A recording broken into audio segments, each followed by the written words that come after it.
Hi, my name is Destiny Garcia, and today I want to talk a lot about professional learning communities, and not just professional learning communities in a general sense, but very specifically the PLC class at LSU Shreveport. So we'll start with the very, very biggest impression I got. So my biggest takeaway from the class is that a PLC, well in my head anyway, is actually PCLs, because the community part, has to be the center of what we're doing. Community is the very fundamental ingredient for a successful PLC. A PLC can't be just another meeting where an administrator disperses information. It can't be a one-person lecture. It can't be one teacher going, here are my methods, they're amazing, now learn them. It has to be a community effort. So PLCs should actually be PCLs, because community should be at the very heart of what we're doing. Another big thing is that a PLC has two very distinct goals. So one is to increase student achievement, and that can take on a variety of different goals. It could be an attendance standard we want to meet. It could be a reading standard or a math goal. So that has a lot of different forms that can take. But the second big goal, besides helping students learn, is helping teachers teach. Coming up with curriculum is a huge task. Monitoring it and keeping it engaging and making sure it follows the standards is monumental. And doing that solo can be crushing. So putting teachers on a team where they can work together to conquer these tasks makes it a lot more manageable. And also it helps teachers learn from each other. So when we can do peer observations, not for the sake of judgment or criticism, but specifically for the observer to learn so that we can be a little more cohesive as a team, that is such an important goal that is very unique to a PLC. Some more things that make PLCs work, other than being community-based, is having a really well thought out timeline. So these can't be meetings that crop up when the need arises. That's way behind the line. That's too late. So these things should be frequent. It can't just be 15 minutes of little captured, snuck moments of conversation here and there. They need to be dependable, sustained, and everyone needs to know the goals for each calendar meeting. So they should be pretty frequent and have a substantial duration, so that the real meat of the matter can be tackled. And then those calendars are sensitive and important because it really is a group matter. So those calendars need to be developed as a group so that, like in every other aspect of a PLC, everyone has a say in the matter. And it also helps build that sense of dependability or accountability. You helped make this calendar, you should be able to uphold it. I also learned in this class about setting SMART goals, which means specific, measurable, attainable, relevant, and a specific time frame.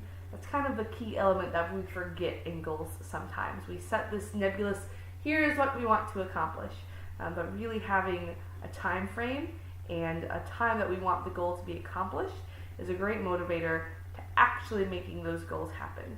So I thought that was a phenomenal device, not just for setting goals in a PLC, but any classroom goals, any company goals, any personal goals. So SMART goals are a great way to help keep your team on track and kind of keep everything going smoothly. It's a good marker on how to evaluate your own goals. So one of the words in there was measurable. So we measure our goals typically by evaluations. We still haven't had a PLC to change that yet. But evaluations have kind of gotten this rap as being the enemy. It's where we get the F's. It's where we get the not satisfactory. And that's a little scary. But in a PLC, evaluations are really a mode of growth. So it's monitoring and evaluating the lessons themselves. It's encouraging kids to evaluate how they learn. It's evaluating the PLC as a whole, so we can make sure that everyone is satisfied and still totally committed to these goals. PLCs and evaluations are a way to evaluate each other. So evaluating every step of the process is a way to keep that goal shared, to keep everyone accountable, and to keep it a communal asset.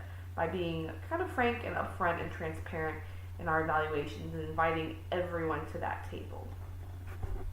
So those are a couple of points of PLC successes: setting great goals, having a strong calendar, making sure it's communal.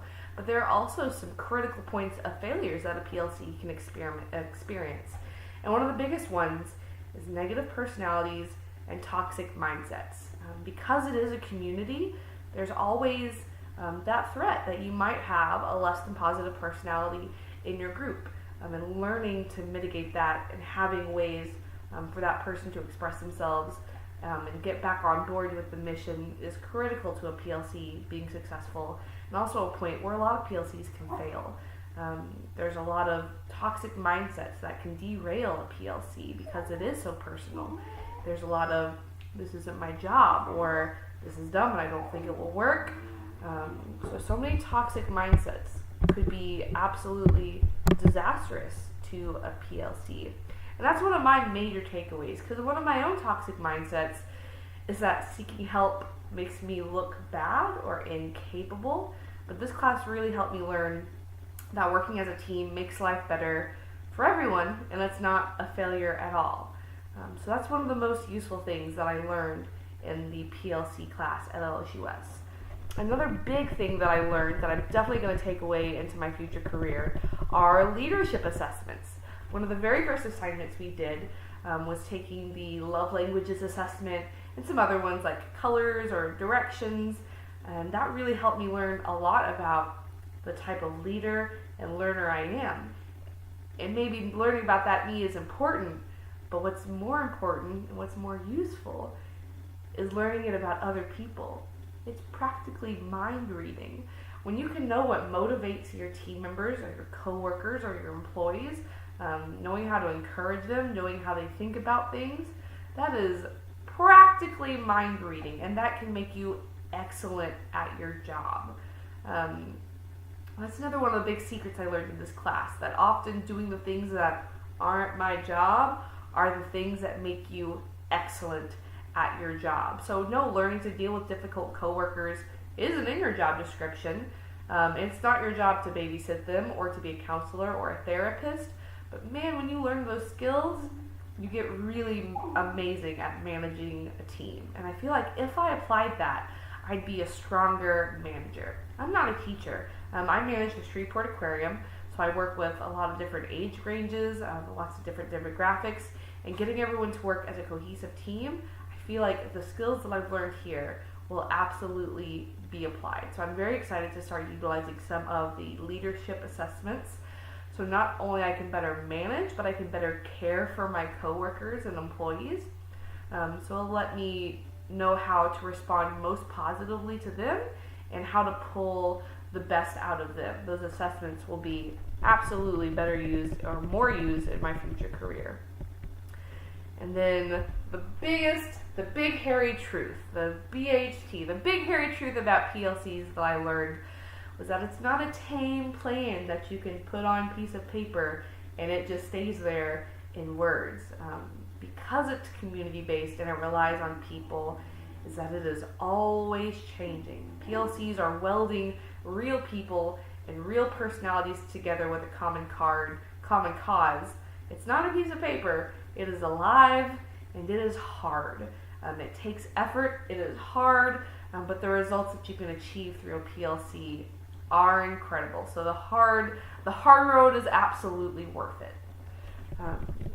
So I've definitely learned a ton in this class that I'm very excited to use. But there were a couple of missing pieces. So something that I would have liked to see more of in this class would have been more real-life examples of PLC. We kind of did a lot of theoretical research and knowledge gaining, but real-life examples help me kind of make a marker for where I am. So some real-world examples and getting a peek in at real PLCs would have been great. So that static knowledge can only get you so far, especially classwork. I know it all changes when you actually get your feet in the door, but getting to peek in at some real PLCs, I would have loved that. And then one of our assignments was to make a long-term PLC, and making PLC plans independently is almost counterproductive to the heart of a PLC, because a PLC is a shared experience. And meetings 2, 3, 4, and 5 are dependent on what your team decides on week 1. So I was kind of confused as to what bits that a PLC facilitator and originator can make independently, whereas what specifically needs to wait for your team. The projects were large and nebulous and sometimes unwieldy, but Miss Tracy is very fair and generous with her grades and just a wonderfully an understanding educator as a whole. So that was phenomenal. She's really lenient when you have real life goals that need to be attained in a deadline, and if classwork comes a little behind that, she is very accepting of that, which is amazing for a full-time, someone with a full-time career also working on their education. Something I would have liked to see more of was peer work. There was only one instance where I got to see a peer's work, and that was Caitlin Hamilton's video, which was great to see, but I was kind of confused as to why, because the maximum time limit given in the written instructions was 3 minutes, and hers almost quadrupled that at 12, so it made me kind of question the instructions and why I was being shown that. So I would have loved to see more peer work so I could really understand where I am in my cohort of educators. And then something I would have liked to see less of would be quantity of resources. So we had tons of reading materials and videos to watch and consume each week. And some of them seemed a little superficial because there were so many of them. And particularly the cartoon about the mice learning teamwork was a little sophomoric and didn't seem quite behooving of someone that's pursuing a master's degree. So I would have liked to see probably less quantity, but more peer-reviewed, more scholarly articles, a little more deeper knowledge, more depth of knowledge as opposed to the quantity. So I think that's something I would have enjoyed in this class. Another thing that would have made managing all those resources a little easier for me would have been to have the resource folders all in one place. So if there was just one resource folder and it was either subdivided or the documents were just very clearly labeled as to which week they were for, as opposed to each week having an important documents or weekly reading or sometimes both folders. It was kind of frustrating to know which document I was looking to source and then have to individually pull them up by weeks trying to find it. So just having one space I think would have helped me as a student. So those are some of the missing pieces, but there were some amazing perks in this class too. So one of the biggest perks was personalized learning. I'm a talker. I speak publicly for a living. So getting the option to make these videos as opposed to doing a report or a PowerPoint was a huge plus to me, that I'm getting to flex and hone these skills that are important to my career. So that was wonderful, especially since we're missing that social aspect since we're in an online class. And then B, it was taught by a lovely instructor, and the benefits of that just can't be spoken highly of enough, especially when you're in an online class and you're relying solely on the instructor. And then thirdly, the subject seemed a little tangential for me, maybe a little non-necessary. As someone who doesn't do a lot of formal education and maybe doesn't know, I had no clue what a PLC was coming into this class. So I didn't understand what a PLC was. It wasn't really my interest, and I kind of thought it would be a waste of time. But after I've been in it, and what I would want other people to know is that it is absolutely the highest value to have a whole generation of educators that know this, that are ready to work as a team, and are willing to be better educators to make better students. So even if it doesn't sound important to you, do it. Sign up for the class, take it. That is what I want to tell future students, because the things that I've learned here are not only going to be incorporated into my classroom, but my life and career outside of the school doors as well. So thank you for your time and your instructions. And I will see you next class.